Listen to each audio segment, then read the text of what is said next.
तमाम तरह की बातें आती।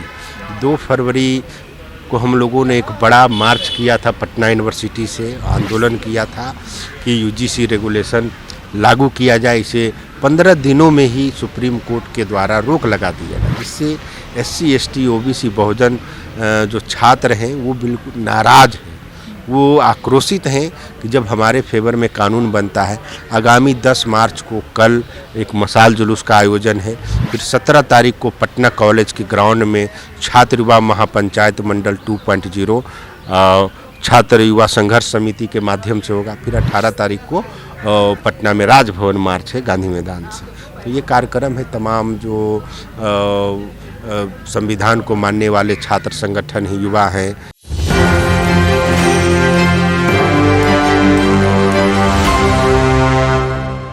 नमस्कार, आप देख रहे हैं एक न्यूज़ 24 और मैं हूं आपके साथ आयुश्री। अभी जो यूजीसी एक्ट के भेदभाव के बारे में जो चर्चाएं चल रही है उस पर हमारे साथ बात करने के लिए मौजूद हैं अमर आज़ाद जी। तो आइए इनसे बातचीत करते हैं कि इनकी क्या कहना है आम जनता को। सर, आप इस बारे में क्या कहना चाह रहे हैं? देखिए, यूजीसी रेगुलेशन 2026 है। इस पर जो यूनिवर्सिटी में जो जातिगत भेदभाव छात्रों के साथ होता था, तो ये बना था कि किस तरह से अभी देखेंगे कि एक रिपोर्ट आया है जो यूजीसी ने कि 118% तक शिकायतें मिली है कि जाति के आधार पर नंबर देना, इंटरव्यू में कम नंबर देना और तमाम तरह की बातें आती। 2 फरवरी को हम लोगों ने एक बड़ा मार्च किया था, पटना यूनिवर्सिटी से आंदोलन किया था कि यूजीसी रेगुलेशन लागू किया जाए। इसे 15 दिनों में ही सुप्रीम कोर्ट के द्वारा रोक लगा दिया गया, जिससे SC ST OBC बहुजन जो छात्र हैं वो बिल्कुल नाराज़ हैं, वो आक्रोशित हैं कि जब हमारे फेवर में कानून बनता है। आगामी 10 मार्च को कल एक मशाल जुलूस का आयोजन है, फिर 17 तारीख को पटना कॉलेज के ग्राउंड में छात्र युवा महापंचायत मंडल 2.0 छात्र युवा संघर्ष समिति के माध्यम से होगा, फिर 18 तारीख को पटना में राजभवन मार्च है गांधी मैदान से। तो ये कार्यक्रम है। तमाम जो संविधान को मानने वाले छात्र संगठन हैं, युवा हैं, मंडल 2.0 संगठन है, ऑल इंडिया इक्विटी फोरम है, तो ये लोग मिलकर के एक बड़ा आंदोलन करने जा रहे हैं।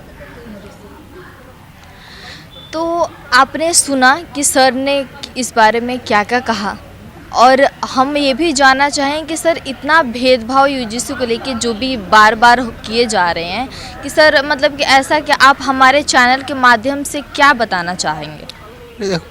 देखिए, ये तो पूरा जो पहले रोहित वेमुला की जिस तरह से संस्थानिक हत्या हुई, तो सुप्रीम कोर्ट ने ही आदेश दिया था केंद्र सरकार को, यूनिवर्सिटी यूजीसी को, यूनिवर्सिटी अनुदान जो आयोग है, विश्वविद्यालय अनुदान आयोग, उनको, तो उन्होंने एक रिपोर्ट, एक ड्राफ्ट तैयार किया जिसे केंद्र सरकार ने अप्रूव दिया और वो लागू हुआ।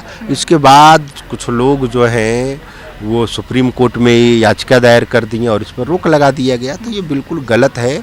जो अभी भी यूनिवर्सिटी कॉलेज में जाति के आधार पर भेदभाव होते हैं, दलित आदिवासी पिछड़े वर्ग के लोगों पर अत्याचार होता है, इसको ठीक ढंग से डिफाइन करके लागू करने की आवश्यकता है।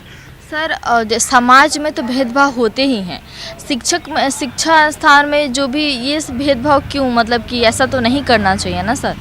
जो कर रहे हैं उन्हीं के लिए तो कानून है। जैसे डोरी एक्ट की आप बात करेंगे, महिलाओं के लिए है, वुमेन्स प्रोटेक्शन है, SC ST एक्ट है, तमाम तरह के एक्ट हैं, कानून है कि आप वो अत्याचार ना करें, इसके लिए है। इसी वो तो यूजीसी रेगुलेशन एक्ट है 2026, इसीलिए लाया गया कि यूनिवर्सिटी में जो छात्र आत्महत्या करने को मजबूर हो जा रहे हैं, तो इन्हीं लिए लाया गया। तो इसको रोकथाम के लिए एक अच्छा कानून है, इसको लागू करना चाहिए। 19 मार्च को फिर सुप्रीम कोर्ट में इसकी अगली सुनवाई है। हम चाहते हैं उससे और ये सुप्रीम कोर्ट इस पर से रोक हटा दे। ऐसे कैसे होगा? देखिए, तमाम तरह के नियम कानून बने हैं, उसका सुपरविज़न होता है, जांच होता है।